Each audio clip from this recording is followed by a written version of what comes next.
wabarakatuh. Kembali lagi di channel saya, Elana Kamala. Kali ini saya akan membahas sistem pengajaran dan sistem pembelajaran. Untuk para guru, simak baik-baik ya, insyaallah bermanfaat. Jangan lupa like, share, and subscribe. Jangan lupa komen juga, oke? Kasih. Menjadi guru adalah cita-cita saya sejak kecil. Maka dari itu saya akan memperdalam dan mempelajari tentang sistem pembelajaran dan sistem pengajaran. Apa sih definisi dari sistem pembelajaran dan sistem pengajaran? Dan apa juga ciri-cirinya? Apa perbedaan antara keduanya? Dan apa keterkaitan antara keduanya? Kita belajar bareng-bareng yuk. Untuk materi pertama, kita akan belajar tentang konsep pengajaran dan pembelajaran. Konsep pengajaran adalah aktivitas atau proses yang berkaitan dengan penyebaran ilmu, pengetahuan, atau kemahiran. Aktivitas ini seperti perancangan, pengelolaan, penyampaian, bimbingan, dan penilaian.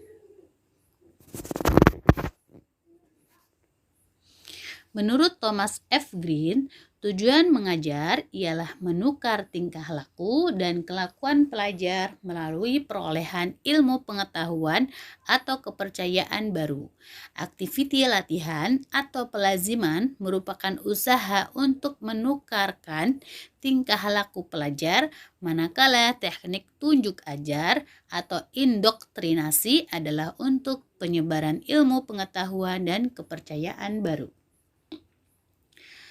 Materi berikutnya yaitu pengertian pengajaran.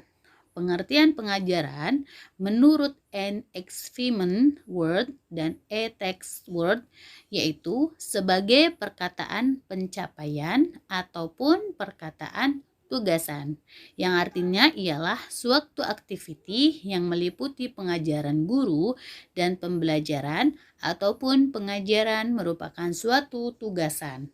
Dan menurut ahli filsafat di Cina, berpendapat pengajaran ialah suatu tugasan yang bertanggung jawab menyebarkan budaya dan ilmu pengetahuan, melatih tenaga kemahiran, dan menjelaskan keraguan. Materi berikutnya yaitu perkembangan pengertian pengajaran. Yang pertama, pengajaran sebagai suatu proses.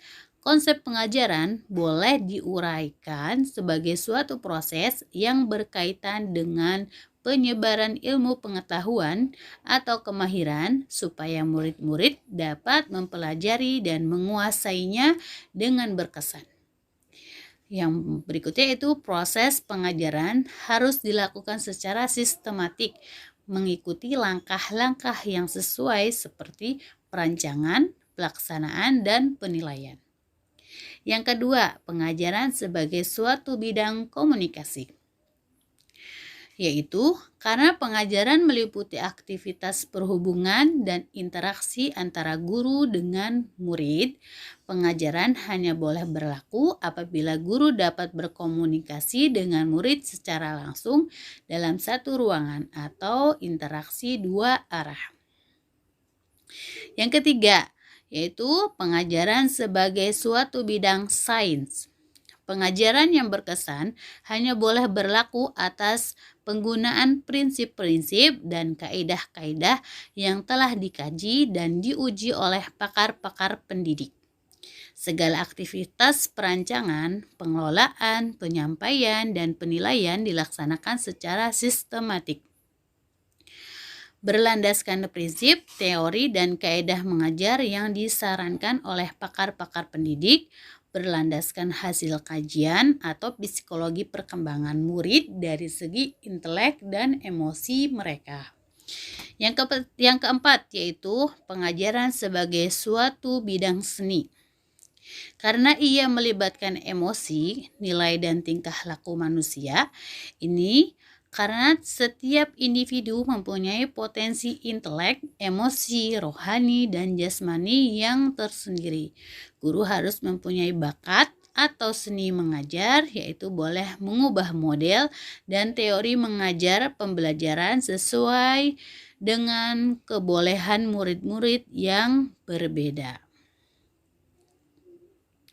Materi berikutnya yaitu proses pengajaran. Definisi proses pengajaran adalah tugas dan aktivitas yang dilakukan bersama oleh guru dan murid. Yang berikutnya yaitu dirancang oleh guru secara sistematik dan teliti, dilaksanakan menggunakan kaidah dan teknik yang sesuai. Proses pembimbing mengajak dan memotivasi murid supaya lebih intensif untuk belajar. Berikutnya ada rancangan mengajar, objektif pelajaran, tempat belajar, alat bantu mengajar, strategi, kaidah, dan teknik mengajar. Proses libatan interaksi dua hala antara guru dan murid dalam aktivitasnya. Yang berikutnya yaitu strategi dan teknik pengajaran, ada unsur sains dan seni. Yang berikutnya yaitu konsep pembelajaran. Nah, proses pembelajaran berlaku dari masa ke masa secara formal atau tidak formal, berlandasan kepada 4 teori, yaitu yang pertama, teori behavioris adalah teori belajar yang mengedepankan perubahan perilaku peserta didik sebagai hasil proses pembelajaran. Yang kedua, teori kognitif merupakan kemampuan berpikir yang memiliki seorang individu untuk memahami keterampilan dan konsep baru, maupun untuk menyelesaikan permasalahan yang ada di sekitarnya. Yang ketiga, teori sosial adalah teori belajar yang mengedepankan perubahan perilaku melalui proses pengamatan. Yang keempat yaitu teori humanis, adalah teori yang menyatakan bahwa manusia berhak mengenali dirinya sendiri sebagai tingkah laku untuk belajar sehingga diharapkan mampu mencapai aktualisasi diri. Yang berikutnya yaitu pengertian pembelajaran. Pengertian pembelajaran adalah sebuah proses interaksi peserta didik dengan pendidik dan sumber belajar pada suatu lingkungan belajar. Pembelajaran adalah proses untuk membantu peserta didik agar dapat belajar dengan baik. Sedangkan definisi lain menyatakan bahwa pembelajaran merupakan sebuah bantuan yang diberikan pendidik agar dapat terjadi proses perolehan ilmu dan pengetahuan, penguasaan, kemahiran, dan tabiat, serta pembentukan sikap dan kepercayaan pada peserta didik. Definisi pembelajaran dapat berbagai definisi yang ditafsirkan oleh ahli-ahli psikologi. Di antaranya ialah yang pertama Gage dan Berliner pada tahun 1991. Pembelajaran sebagai perubahan tingkah laku yang dihasilkan dari pengalaman.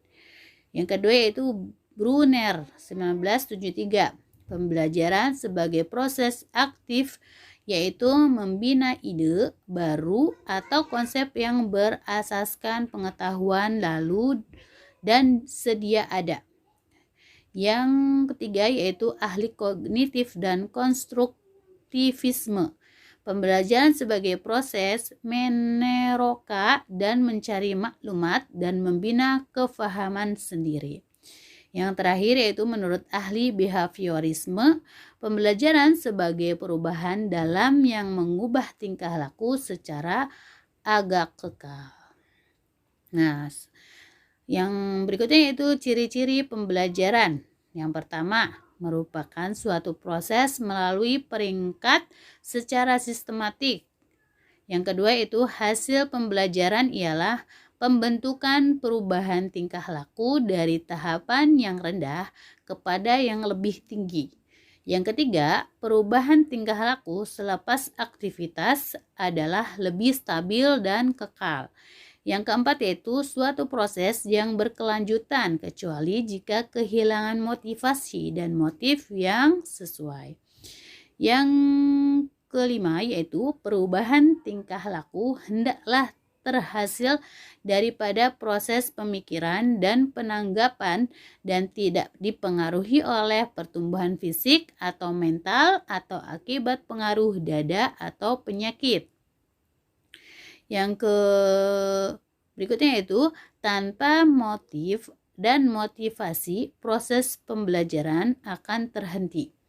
Yang terakhir yaitu motif merupakan pergerakan dalaman. Motif merupakan pergerakan dalaman seperti sifat ingin belajar untuk kemajuan sendiri. Motivasi pula sebagai pergerakan luaran seperti dorongan orang tua atau guru.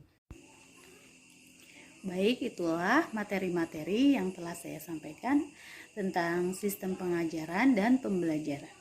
Adapun ada keterkaitan antara pembelajaran dan pengajaran, yaitu susunan informasi dan lingkungan yang memfasilitasi terjadinya pembelajaran.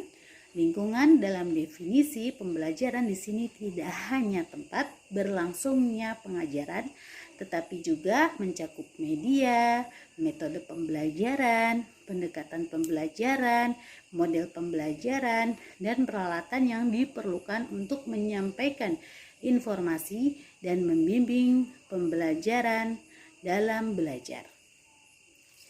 Kita akan tayangkan contoh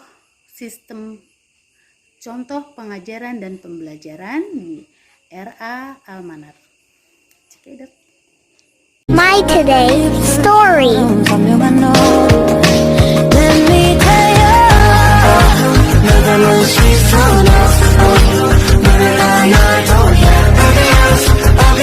Baby,